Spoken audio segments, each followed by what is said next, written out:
flux is density is here 3 only, because the number of lines is present is 3. So if for example, if it is a n number of lines will be there, so then the flux is a n Webers. So that is the definition. The total number of lines of force in a magnetic field is here called as a magnetic flux, that is denoted by means of a Greek letter pi. Generally the units as they are called as a Webers. So that is the secondary thing.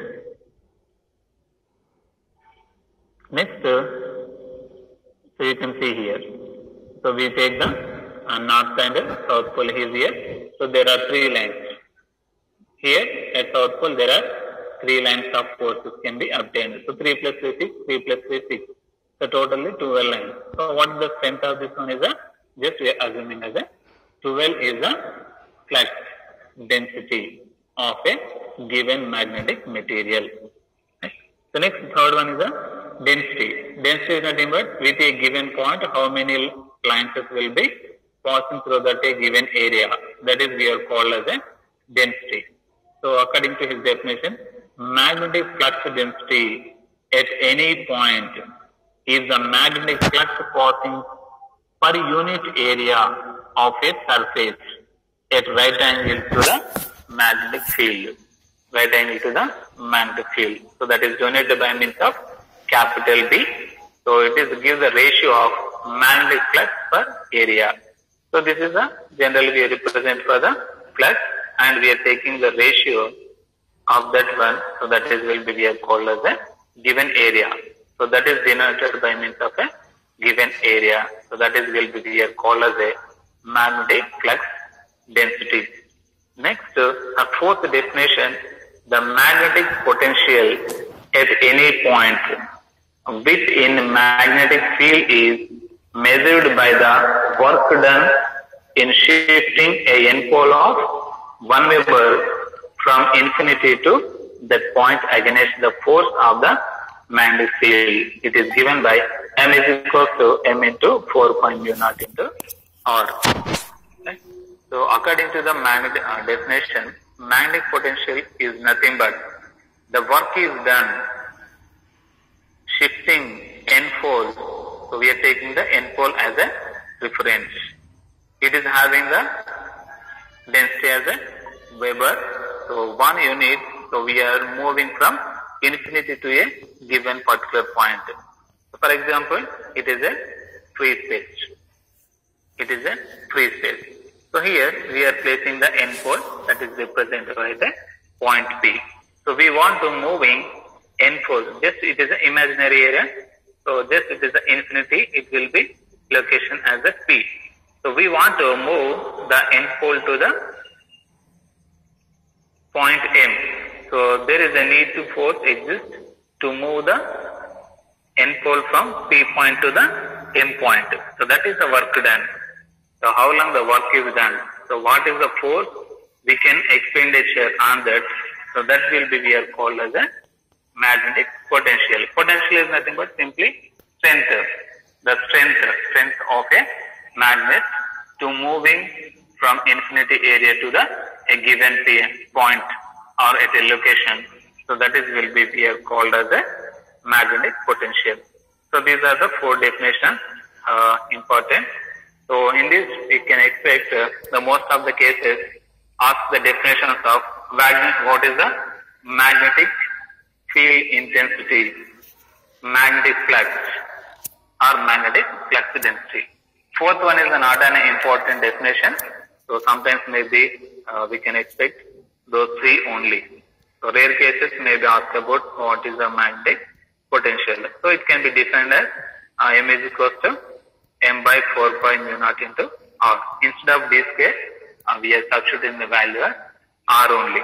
So that is a major difference between magnetic field intensity and as well as magnetic potential. So these are the major definitions. Next we have the important thing is the relation. So just remember the formula. What is the relation? So the flux density produced in a material is always directly proportional to the magnetizing force. So density frequency is directly proportional to intensity. So that is the order will be we are taking here. So according to the definition, so B is directly proportional to H. So if you are making a constant, so B is equal to mu into H. That is the second step. Only we want to measure the flux density. So then B is equal to the mu is a constant we are getting here. So the H is constant is there. So B is equal to mu into H. Or if you want to find out the mu value, already we know that mu is equal to mu naught into mu r. So we can substitute the values of mu also in this above equation. Then we are getting the value as B is equal to mu naught mu r into H. So that is the relationship we can obtain for the B, H and mu r. So where mu r is the relative permeability, where H is the flux intensity or field strength, and B is the flux density, intensity and density. So that is the relationship we can obtain for the B, H and mu r. So similarly, already we know that the relationship between mu, mu naught and mu r. So from the three relationships we can get the a single equation, that is a mu r is equal to mu by mu naught. So mu is equal to mu r into mu naught. So that is basically already we know in the beginning. So 3.5 is not important. So but we remember the relationship between B, H and mu r. So these are the important things will be for 1 mark question. So it's not asked about explain the formula related to the magnetic intensity or force or flux. Just is give the definitions. So define field intensity, or sometimes maybe define what is the flux and what is the flux density. So this type of definitions we can expect for the 1 mark question. So there is no 3 mark question and there is no essay questions can be obtained from this relationship. So the 3 definitions are the important. First one, magnetic field intensity. Second one, magnetic flux. Third one is the magnetic flux density. So density is represented with capital B. Intensity or force can be represented by means of H. So these are the important things. And finally the magnetic flux. So what is mean by flux? So that is also one of the definition we can expect for the 1 mark question. So these are the important things today we will discuss. So next class we will discuss about field patterns of straight current carrying conductor. This is an important thing. We have the 2 relationships. So there is a 2 rules will be there. Right hand thumb rule and left hand thumb rule will be there. So then after we are having the different concept of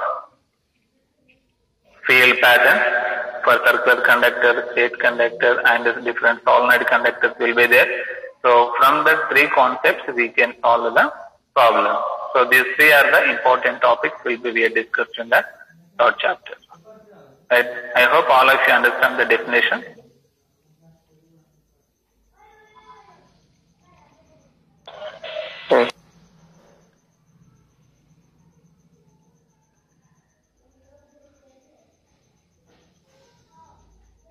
Okay, there is only 4 definitions today we want to discuss. Because of the theory part, if you discuss more number of topics, so maybe confusion maybe takes place. Because of that reason only, per day we want to discuss only 2 to 3 definitions. So when we are going through the next concept, so there is a larger concept will be there. Some of the small definitions we will discuss, and related to that some of the problems also we want to solve it. So if you are finishing 3rd chapter, 4th and 5th, 6th, they are almost theory parts. There is no complex calculation. There are simple problems will be there. But in the 3rd chapter, we should focus on the problems, because most of the problems we can expect from the different patterns. So basically there are 3 types of magnetic course will be there. So solenoid structure is there, cylindrical structure sometimes we are making. So there are three things will be there. Based on the three concepts, we will discuss the problem. So what we want to determine in the problems is nothing but, so simply we determine the, sometimes flux we want to find out, density we want to find out, intensity also we want to find out. So based on that concept only we are calculating the problem. So first we know the basic things, we can easily calculate the values of a given problem. So most of the cases we want to find out the flux. What is meant by relative permeability? What is meant by absolute permeability? That value we want to find out. So sometimes we want to find out the flux density. Flux density is represented by means of B. Intensity of force is represented with H. So first we know the basic concept, then we can easily solve the problem. So simple problems, it is not the complicated, just we know the formula. So which formula we can obtain for the which one. So for example, intensity, we have the formula H is equal to B is equal to mu into H. So that is the formula we are using. For example, we want to find out absolute permeability. What is the formula for absolute permeability? Absolute permeability is represented by mu naught. Relative permeability is represented by mu r. So from the relation, so we can easily find out. For example, is given the B value or H value. So we want to calculate mu naught value. So mu r just we are assuming as a 1. For example, is given as air. Other than is mentioned the value of mu r. So directly we are substituting that value and we can find out the mu naught value. So sometimes may be given the mu naught value, mu r value, and is given the value of H also. We want to find out the flux density B. So sometimes is given the B value, mu naught value, and mu r value is given. So we want to find out, calculate the H value. So based on this relationship only, we want to do the calculations. So sometimes maybe find out the flux. What is the formula for flux? Y is equal to, we can write the formula as intensity can be written as B is equal to pi by A. So B is equal to, we can write pi by A is we write the formula. So from that we can easily calculate the pi value. So B value is given. We want to find out the A value. So A value, we have the different formulas. Most of the cases, solenoid structure is nothing but cylindrical structure is here considered. So we know the area formula, and similarly sometimes rectangular or sometimes square types of core will be is mentioned. So already we know the area, right? Length into width we are considered. So two longs will be here considered for the sphere. So similarly spherical shape will be there. So right. So whatever the shapes is there, the area formulas we should remember. So only three formulas we should remember. So from that concept we can easily calculate the flux. So these are the problems will be there. It's not a problem. So simply we are going through the basic concept and we are solving the complicated problems also with simple formulas. Right? So that is the concept. Actually third chapter is a lengthy chapter. 4, 5, 6 always it is having the theory concept related to the magnetic material. Then fifth capacitors we discussed, and last finally we discussed about engineering applications. Some of the applications is there. These are all the theory parts. Only 6 chapters we having the 1 or 2 problems is there, that is related to the find out resistance value or find out the some of the values, flux or sometimes intensity. Based on that only, related to the third chapter, we will discuss about that problems. But if you have any queries, you can stay, else you can leave from the class. Tomorrow we will discuss about field pattern of straight current carrying conductor. Sir, మన class morning session లో పెడతారా sir? ఎప్పుడు రేపా? Morning session లో